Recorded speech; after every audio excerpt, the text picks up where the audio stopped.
भूगोल शब्द का सर्वप्रथम प्रयोग, ठीक है, किया था, ऐसे प्रश्न पूछा है। क्या पूछा है? भूगोल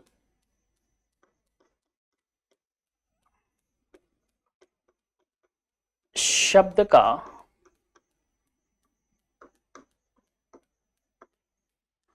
सर्वप्रथम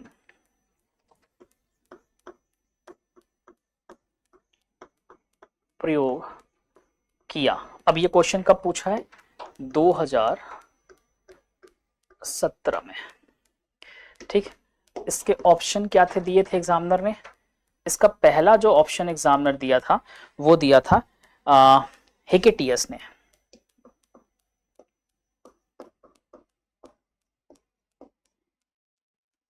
हेकेटियस। दूसरा ऑप्शन है इरेटोस्थनीज।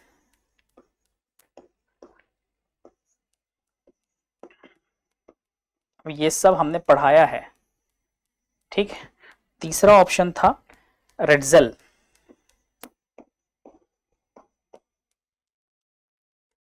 और चौथा ऑप्शन था इनमें से कोई नहीं।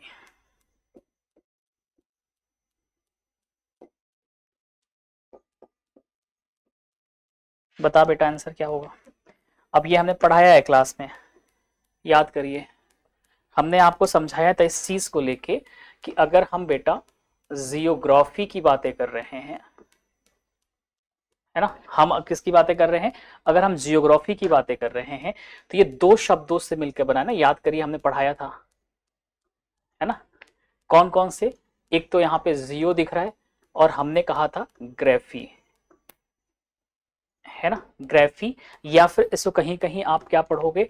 ग्राफोस भी पढ़ोगे बेटा, है ना, सब पढ़ाया हमने। ठीक, जियो का मतलब हमने बताया था आपको, याद हो तो, अर्थ होता है, अर्थ मतलब पृथ्वी। और ग्राफी या ग्राफोस का मतलब होता है डिस्क्रिप्शन,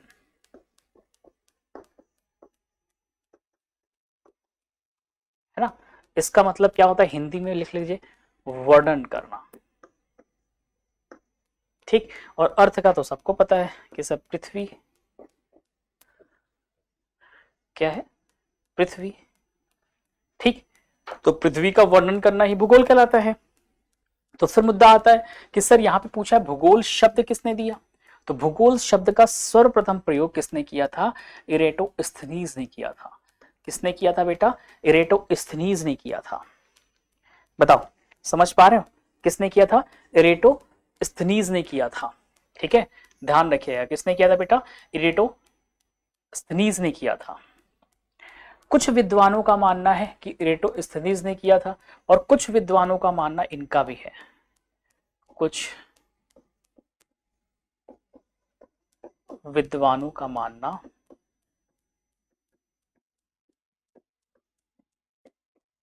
है कि हेकेटियस ने किया था।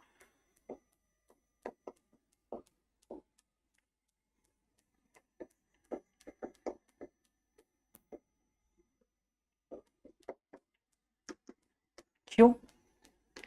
इरेटोस्थनीज ने तो केवल इतना बताया, उसके बाद उस चीज को आगे बढ़ाने का काम इसने किया। तो बहुत लोग कहते हैं नहीं उसने तो किया ही क्या, केवल नाम ही दिया, लेकिन मेन तो ये है हेकेटियस है। तमाम तरह की चीजें देखने को मिलती है, लेकिन आप किसके संग जाएंगे?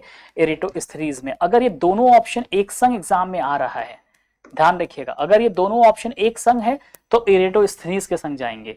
अगर मान लीजिए एग्जाम में इरेटोस्थनीज ऑप्शन नहीं होता है, हिकेटियस होता है, अगर मान लीजिए कि इरेटोस्थनीज ऑप्शन नहीं होता है, वहां पे हिकेटियस होता है बाबू, तो करेक्ट आंसर हिकेटियस पे लगा दीजिएगा। ठीक, ये बात ध्यान रखिएगा। अगर इरेटोस्थनीज है, हिकेटियस नहीं है, तो ऐसे ही आंसर निकल जाएगा, कोई दिक्कत नहीं आएगा, ध्यान रखिएगा।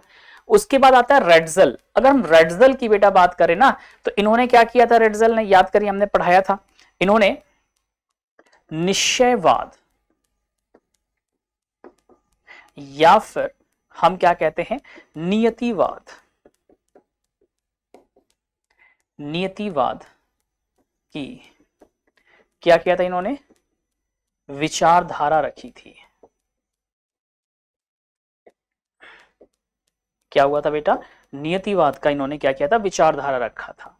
और इन्होंने क्या कहा था? तो इन्होंने यही कहा था ना बेटा कुछ भी याद करिए, सब याद आएगा, हमने पढ़ाया है। तो इसमें कहा क्या गया था कि मानव क्या है, मानव दास है, किसका, प्रकृति का, है ना। मानव क्या है बेटा, दास है, किसका है, तो प्रकृति का है। किसमें बोला गया, निश्चयवाद या फिर नियतिवाद विचारधारा के अंतर्गत बोला गया था।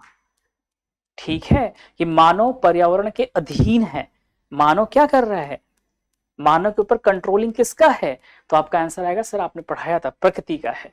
तो ये वही चीजें हो गया, इनमें से कोई ऑप्शन ही नहीं बनेगा। तो करेक्ट आंसर क्या होगा, इरेटोस्थनीज होगा। मैं फिर से बोल रहा हूं, फिर से ध्यान से सुन लीजिए हम क्या समझा रहे हैं आपको। अगर मान लीजिए एग्जाम्पल, ये जो ऑप्शंस लिखा हुआ है, इस ऑप्शंस में अगर मान लीजिए हमने कहा कि यहां पे हिकेटियस है और यहां पे रेडजल है, ठीक है, और सॉरी इरेटोस्थनीज है और एक आ गया रेडजल, ये ऑप्शन चल रहा है। क्या पता आपके एग्जाम में अगर ये दोनों ऑप्शन दे देता है एक संग, हिकेटियस और इरेटोस्थनीज, तब तो करेक्ट आंसर आप किसके संग जाएंगे, इरेटोस्थनीज के संग जाएंगे। लेकिन मान लीजिए किसी कारणवश इरेटोस्थनीज नाम नहीं है, हिकेटियस केवल नाम है और रेडजल है और भी ऑप्शन है, तो आप हिकेटियस के संग जाइएगा। क्यों, क्योंकि ऐसा माना जाता है कि इस इरेटोस्थनीज ने ना केवल क्या किया था, खोज कर दिया था, मतलब बेसिकली होता क्या, लेकिन उस चीज को आगे बढ़ाने का कार्य जो है ना वो हिकेटियस ने किया था। तो कुछ विद्वानों का मानना है ऐसा भी है कि नहीं, इरेटोस्थनीज ने किया ही क्या है, केवल ये कर लिया है, लेकिन जो इस चीज को आगे बढ़ाया, आगे चीजों को और बहुत बढ़िया से ब्रॉडली एक्सपेंड किया, तो हम उसको इस चीज की उपाधि देंगे ना, हम इरेटोस्थनीज को क्यों देंगे। तो बहुत सारे डिस्प्यूट्स है वेस्टर्न कंट्रीज में, बट हम किताब के अनुसार और अपने पेपर के अनुसार चलेंगे तो ये मान के चलिए करेक्ट आंसर इरेटोस्थनीज होगा। बता बेटा, कोई दिक्कत, ठीक है। अब देखो यहीं से एक क्वेश्चन और क्या बना है, क्या बन सकता है, भूगोल शब्द का सर्वप्रथम किसको बोलते हैं, तो सर्वप्रथम प्रयोग किसने किया, हिकेटियस। अब देखो इस क्वेश्चन से एक क्वेश्चन और क्या बना है, एग्जामिनर बनाया हुआ है। अभी तो हम बहुत सारे क्वेश्चन कराएंगे, फिलहाल आप समझो क्वेश्चन कैसे क्रिएट होता है आपके एग्जाम में। भूगोल का जनक कौन है, ये प्रश्न आता है। देखो दोनों में कितना कंफ्यूजन होता है। भूगोल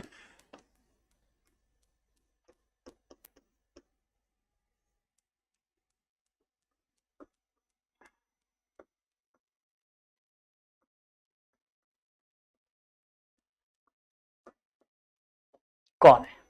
अब एग्जामिनर ऑप्शंस क्या दिया है ये देखिए, पहले पहला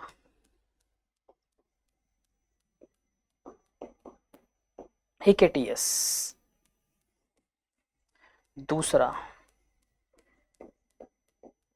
रेडसेल, तीसरा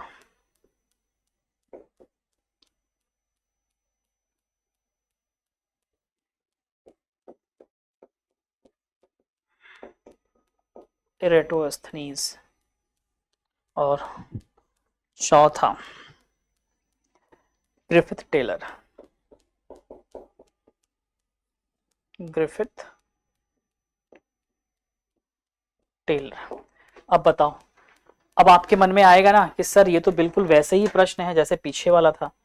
पीछे वाले में क्या था बेटा, कि भूगोल का शब्द का सर्वप्रथम प्रयोग किया। मैं फिर से समझा रहा हूं, भूगोल शब्द का सर्वप्रथम प्रयोग इरेटोस्थनीज ने किया, बट पूरी भूगोल को आगे कौन लेके गया, तो इरेटियस ने किया गया, है ना, किसने लेके गए, तो अब वो लोग हिकेटियस ने लेके गए। तो कुछ वेस्टर्न जो विद्वान है कुछ, उनका मानना है कि नहीं नहीं नहीं नहीं, इरेटोस्थनीज नहीं है। तो इसीलिए देखो फादर ऑफ जियोग्राफी की बातें अगर हम करें कि भूगोल का जनक कौन है, तो यहाँ पे आंसर बदल जाता है। यहाँ पे करेक्ट आंसर जो बनेगा ना बेटा, तब यहाँ पे आ जाएगा हिकेटियस। अब समझ में आया। अगर कोई जनक है मतलब पिता कहा जाता है कि पूरे भूगोल की जो समझ डेवलप किया वो किसके द्वारा किया गया, हिकेटियस के द्वारा। तो क्यों हम इनको ना बोले कि भाई साहब इन्होंने भूगोल का सर्वप्रथम प्रयोग नहीं किया, क्यों हम इरेटोस्थनीज वो देते हैं। तो कहीं कहीं ये माजरा पेपर में देखने को मिलता है, तो इस बात को बड़े अच्छे से ध्यान रखिएगा, ठीक।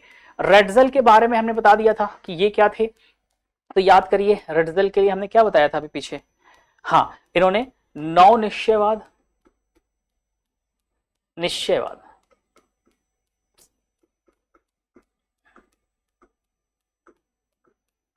निश्चयवाद और नियतिवाद की विचारधारा दी थी। याद आ रहा है बेटा, पढ़ाया था। क्या इन्होंने दिया था इस चीज की विचारधारा में, क्या दिया था इसमें इन्होंने? तो बेटा इसमें इन्होंने दिया था ना कि जो मानव है ना बेटा, वो क्या है, प्रकृति का दास है। मानव क्या है, प्रकृति का दास है। मानव क्या है, प्रकृति का दास है। ठीक है, ये कहा था। इरेटोस्थनीज बोलते हैं सर्वप्रथम, अभी पीछे हम लोग देख लिए, भूगोल शब्द का प्रयोग किया गया इनके द्वारा। ठीक, ग्रिफिथ टेलर ये क्या थे, तो इनका जो विचारधारा था बेटा, ये क्या था? तो आप बोलोगे सर रुको और जाओ। याद आ रहा है, रुको और जाओ की विचारधारा। इट मींस कि इन्होंने किसकी विचारधारा दी थी बेटा? तो आप बोलोगे सर नव निश्चयवाद की विचारधारा। नौ निश्चयवाद की विचारधारा किसने दिया? तो आप बोलोगे सर नौ निश्चयवाद की विचारधारा ग्रिफिथ टेलर ने दिया था। इन्होंने बोला क्या था कि भाई, याद करिए फिगर, इन्होंने कहा कि मानव के अधीन है, ये मानव प्रकृति के ऊपर गया है। ठीक है, ये क्या है, प्रकृति इस पे नियंत्रण बना रखी है। अब मानव उल्टा कर रहा है, ध्यान से समझिए। अब पहली बात देखिए, ध्यान से समझिएगा, हम कह रहे हैं ये तीन मानव लोग हैं, ध्यान से समझिए। और ये क्या है? तो आप बोलोगे सर ये प्रकृति है। ठीक है ना, ये प्रकृति है, ये नेचर है, समझिएगा। और ये क्या है, मानव है, मैन, ह्यूमन बीइंग। पहला जो रेड्जल का था,